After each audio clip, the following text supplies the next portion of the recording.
Let's bring in Andrea Kaye she's the host of the Andrea Kaye Show. Great to have you here. David Carlucci is a Democratic strategist. Great to have you here as well. Let's start with Andrea. Your reaction to these UN incidents. Is there more to this? Will this investigation turn up anything? What do you think? Was it really sabotage?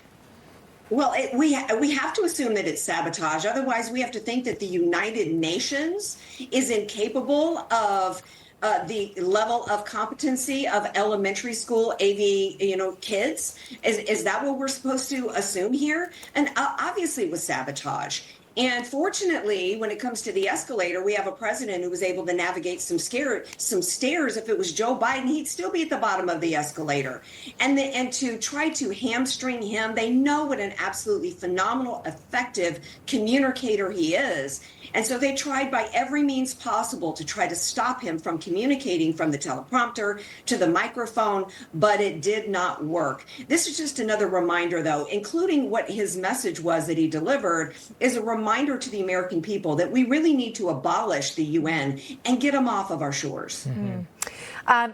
It was interesting that all of these issues happened to fall in the wrong direction, right? So inconvenient. The teleprompter had been working, the escalators had been working, apparently the audio was working, and then it didn't as soon as Trump stepped up.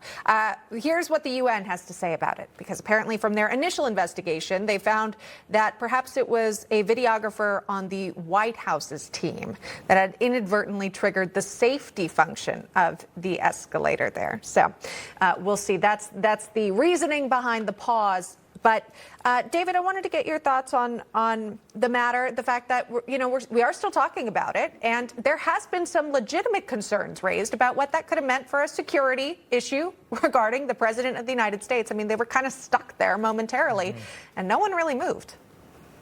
Well, I'm glad that they're doing an investigation to find out what happened, but I don't think that we should assume that it was sabotage, nor should we even move in that direction. We've heard that explanation from the UN. We've all seen the media reports, so I don't think we should jump to those conclusions. And I think technicalities like this have happened before, but we haven't made such a big deal of them. And we should be talking about other things. There's a lot of important issues in front of the United Nations. And yes, I agree with the president's frustration, and there should be a probe, but we shouldn't assume the worst. And I think that's what we have to really backtrack on, that we should give people the benefit of the doubt, particularly something as fragile and as important as the United Nations. But to slam on them on every step of the way, I don't think is appropriate, and I don't think it does anything to help our security or the security around the world. So okay. I do appreciate the president being able to speak off the cuff.